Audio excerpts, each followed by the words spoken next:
Cuando yo llegué a Francia, inmediatamente cada semana le escribía una carta a mi madre.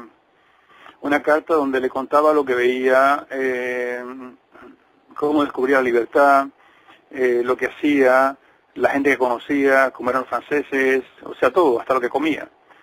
Y esas cartas, una semanal, iban llegando, a veces las mandaba por los turistas, a veces las mandaba por medio de la valija diplomática de un país europeo donde tenía un amigo. O sea, se las daba aquí a este amigo, él las ponía en la valija diplomática, salían para la capital europea esa, de ahí iban hacia La Habana y de La Habana se las daba a mi hermano. Y entonces después descubrí que la gente, los amigos, la gente del barrio, iban a mi casa a leer mis cartas. Era una especie de ventana que tenían ellos hacia el mundo. Y así estuve escribiendo del 81 hasta que mi mamá falleció en el año 87. Desgraciadamente, eso, yo sé que ella conservaba todas esas cartas, 6 años de cartas semanales, y cuando mi padre se casó por segunda vez, esas cartas, y después falleció, yo no sé a dónde fueron a parar. Dejé de escribir, pero un amigo, Víctor, me dijo, Félix, ¿y por qué no publicas las cartas? Digo, pues están en Cuba, y se escribe nuevas. Sigue escribiendo a tu madre, sigue escribiéndole. Y seguí escribiendo cartas a Ofelia. Y esas cartas a Ofelia se han hecho famosas. Conocí a Estefanía de Estocolmo, a Puñales en Madrid, Estefanía de Cuba Nuestra, Puñales en Madrid, de Cuba Matinal, Solera en Miami, de Cuba en el Mundo, y también Campo Cuba de Washington, y Don Alfonso de Tenerife. Y entonces, ¿qué cosa ocurre? Que, por ejemplo, Cuba Nuestra ha publicado 940 crónicas mías, todas en formas de cartas. Las ha publicado una a una, gracias al trabajo de Estefanía, que es fantástico, este muchacho, y otras cientos, no todas han sido publicadas en otras partes. En Canco Cuba se han publicado en forma de libros, pero libros virtuales, solo en Internet. Pero gracias a Estefanía conocí a don Alfonso, don Fernando Alonso, perdón, de Tenerife, y allí en una escuela de minusválidos o discapacitados, él me pidió permiso para utilizar mis crónicas, y esas crónicas han servido para enseñar a los chicos discapacitados físicos en los talleres de tipografía a hacer libros. Y se han publicado 10 libros. 10 libros de crónica mía en España, que tienen todo el depósito legal, el ISBN, todo. Han sido publicados allí, reuniendo todas las crónicas que también han sido publicadas en Cuba Nuestra. Ahora, este trabajo que yo llevo a cabo desde el año 85, públicamente, porque hasta 86 más o menos, públicamente, pues me ha permitido ganar 3 premios internacionales de periodismo, entre ellos el premio Estocolmo, que me dio Cuba Nuestra, lo cual fue un gran honor, porque es un reconocimiento a un trabajo que he hecho sin ningún interés económico. O sea, es un trabajo que he hecho como todos los que colaboramos con Cuba Nuestra para hacer conocer nuestra verdad, ¿no? Nuestra verdad, y yo, todo lo que he escrito ha sido con los ojos de un cubano. Como un cubano, lo que yo veo, las crónicas son cuando voy a ver una obra de teatro, cuando voy a ver una buena película, cuando hago un viaje, crónicas de viaje. Todos los viajes que he hecho están relatados ahí. Ahora tengo que terminar el viaje de Montenegro para después comenzar con el de Budapest. Y como voy dentro de poco a Florida y Bahamas, y después hago una peregrinación por Tierra Santa, pues habrá otras crónicas sobre eso. Y entonces ese premio de Estocolmo me estimuló mucho, porque fue un gran reconocimiento, como el premio de la Escuela Internacional de Periodismo de Los Ángeles, y el premio que me dieron también los minusválidos españoles. Y aparte del reconocimiento de la Escuela de Periodismo de Cubano en el Exilio, y también el Pen Club. O sea que el Pen Club me colocó como miembro, y o sea que como escritor en este caso, pues gracias a los libros, O sea que ha sido un gran reconocimiento. Mis estudiantes leen mis crónicas y me felicitan, porque no hay ninguna pretensión literaria, no hay ninguna pretensión económica, simplemente contar lo que veo. Por ejemplo, ayer mi esposa y yo estábamos en la plaza de Montparnasse y siento muchísimo no haber llevado la cámara fotográfica. Estaba el desfile de la Gay Pride, o sea, los homosexuales franceses. Y fue un momento divertido por una parte, por la forma en que se disfrazaron, la forma que cantaban, bailaban, etcétera. Pero siento no haber llevado la cámara porque por primera vez vi un gran camión lleno de policías. Pero estos policías no eran homosexuales disfrazados de policías, sino eran verdaderos policías que eran homosexuales. Y entonces ellos disparaban hacia el público con pistolas de plástico con agua. Y dije, pero qué lástima, qué clase de libertad hay en este país, que las fuerzas de la policía pueden mostrar que son ellos mismos homosexuales públicamente. Estaban las cámaras de todas las televisiones y no pude sacar la foto, desgraciadamente no llevé la cámara. Y un momento de emoción que yo creo que pasó inadvertido para mucha gente, era 4 señores que pasaron con una banderola que decía a los gays que murieron en los campos de concentración. A ellos nadie los menciona, han sido olvidados. Y es cierto, y es muy muy cierto, porque siempre se habla de los judíos, de los millones de judíos que fueron asesinados, lo cual es un crimen odioso. Pero muy pocas veces se habla de los gitanos, los cíngaros en este caso, los gitanos del este, y tampoco se habla mucho de los homosexuales que Hitler, como los minusválidos, mandaba a morir en los campos de concentración, en las cámaras de gases. Y ese fue un momento de emoción. Yo creo que esa foto hubiera sido impactante. Y como eran hombres muy, muy, muy viejos, en mi opinión, eran viejitos. Quizás ellos mismos fueron homosexuales que vivieron en los campos de concentración, cuando niños, cuando adolescentes. Y fue un momento de gran emoción, pero la gente yo creo que no se dieron cuenta, porque dentro de aquella especie de carnaval que había donde se exigía muy muy seriamente que se autorizase el matrimonio homosexual y la adopción, como hicieron ahora mismo en Nueva York, pues ellos pasaron en silencio con aquella banderola. Y es una lástima que eso merecía, por ejemplo, una primera página de un periódico serio. Como te dije, en Canco, Cuba, W3 veces, CAMCOCVA, cancocuba.org, se encuentran 7 libros en español y 2 en francés, italiano e inglés, donde yo he ido colocando las crónicas que he ido escribiendo. Ahí hay crónicas, pero estos libros son virtuales, solamente en la internet, no existen en papel. Ahí yo he ido escribiendo mis anécdotas de niño cuando la revolución. Yo vivía en viví hasta los 9 años en un pequeño pueblo que se llamaba Camajuaní. Y allí, por ejemplo, el asesinato de Raúl Torres por la policía de Batista, un muchacho que vivía frente a mi casa, el asesinato del Látigo Negro, un sargento en un atentado, el fusilamiento del Teniente Santos que vivía al lado de mi casa. O sea, hubo mucha violencia en aquella zona cuando yo era niño. Y aparte de eso, después escribo, como yo tenía 9 años cuando fue la revolución, o sea, mi adolescencia en La Habana, el final de la niñez, la adolescencia, la juventud, el servicio militar obligatorio, las cosas que ocurrieron, hubo cosas horrorosas que ocurrieron en el servicio militar obligatorio, en la unidad 2868 y 3133.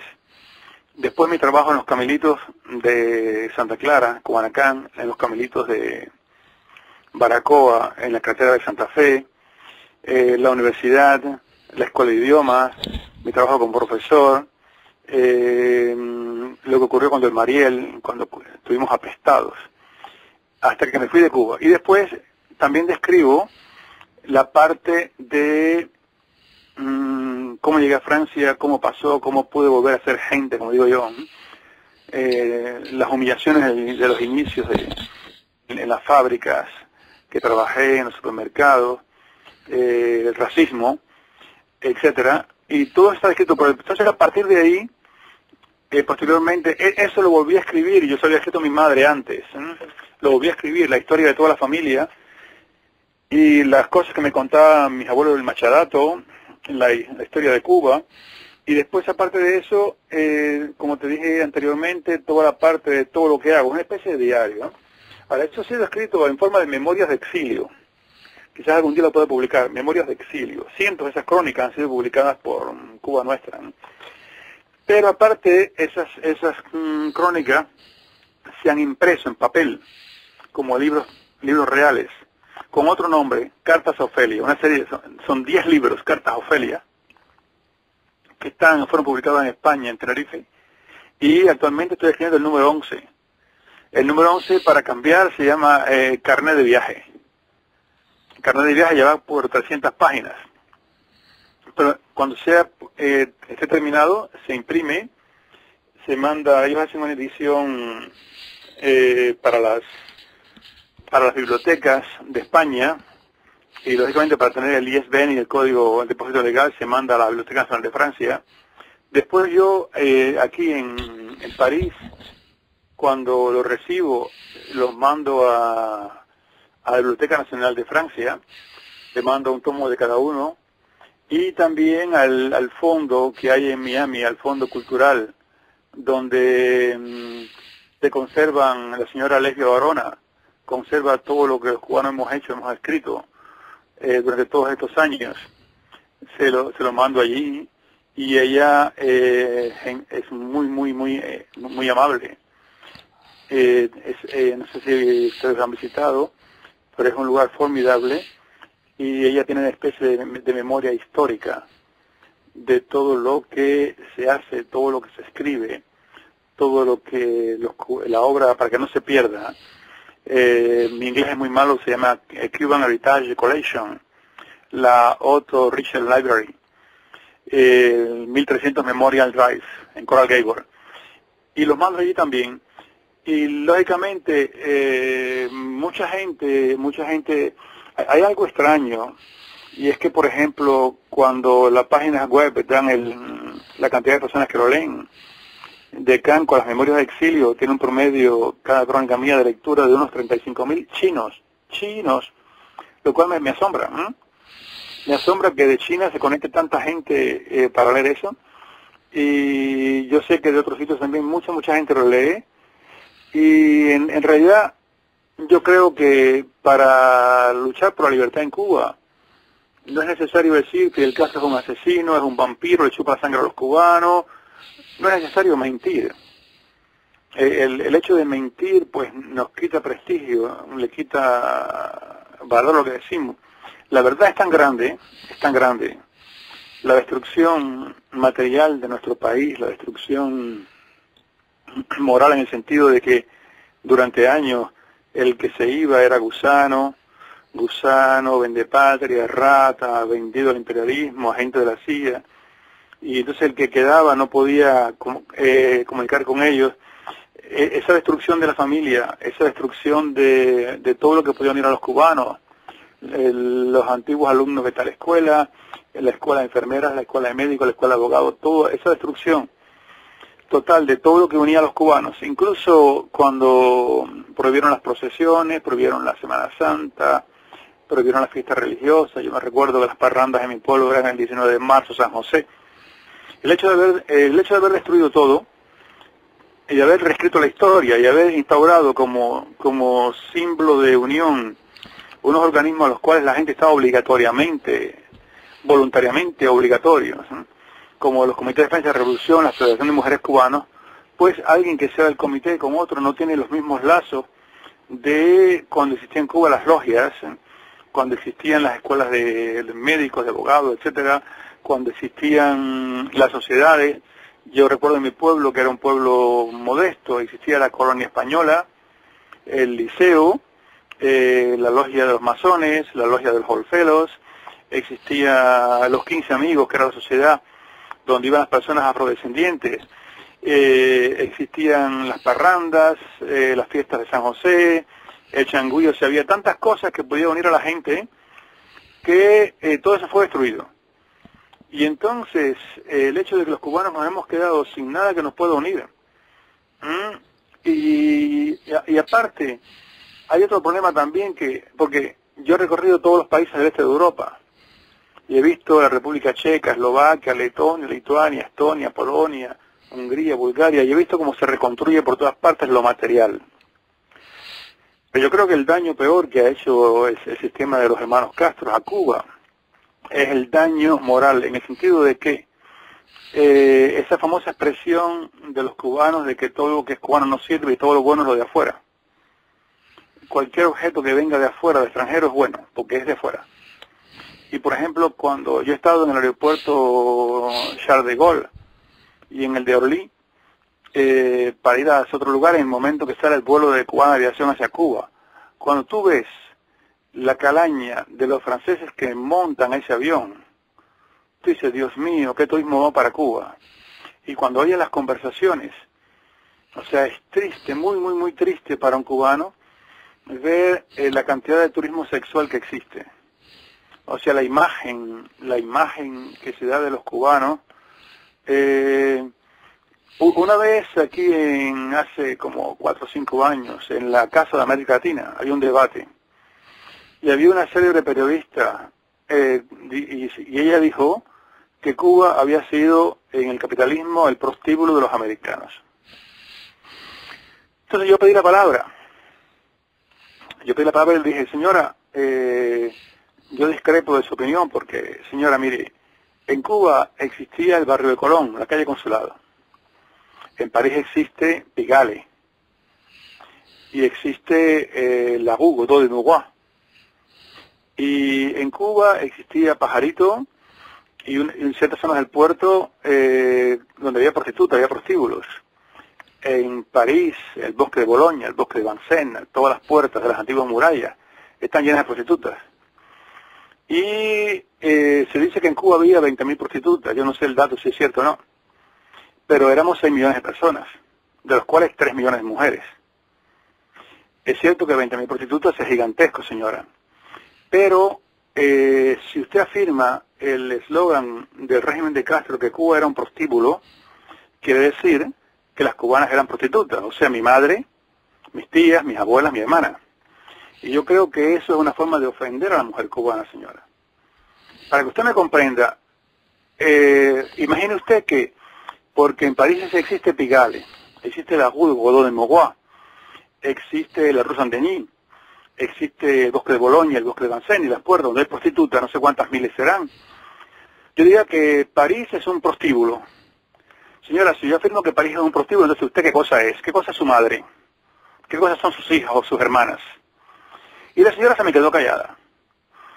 Porque aquí, a fuerza de repetir, creo que fue Goebbels el que dijo que una mentira que se repite constantemente llega a ser verdad, llega a creerse. Y entonces en Francia hay una serie de personas que por tratar de defender al régimen de Castro humillan a los cubanos. O sea, los cubanos antes éramos salvajes, las cubanas eran prostitutas y todo fue por obra y gracia de Fidel Castro que se resolvió. Incluso, por ejemplo, la ex primera dama de la República, la señora Mitterrand, siempre ha dicho que Fidel Castro y la revolución le dieron la dignidad al pueblo cubano.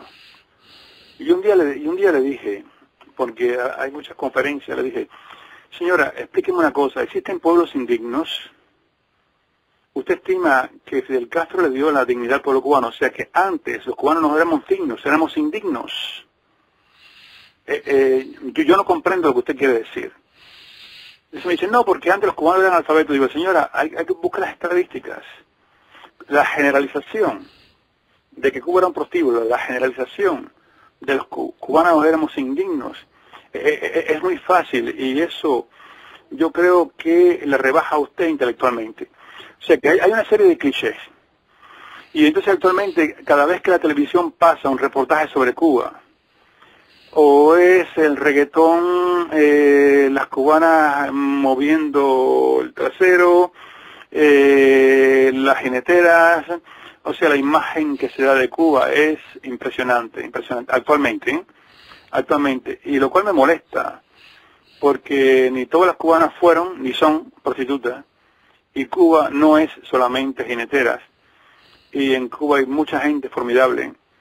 Y también la generalización cuando se dice, por ejemplo, aquí las personas que tratan de defender al régimen de Castro hablan de la mafia de Miami. O sea, una mafia, yo siempre digo, bueno, será la mafia más grande del mundo porque hay cientos de miles de cubanos. Y cuando tratan de mostrar que todo el que se va de Cuba, todo el que sale de Cuba es porque es un fascista o porque es un batistiano, digo, pero señor, me da ganas de reír. Batistiano quizás lo que se fueron en el año 59, pero ¿quién puede decir hoy en día en Cuba que es batistiano? Y o sea que se repiten los eslóganes del régimen automáticamente para justificar lo injustificable, o sea, la falta de libertad.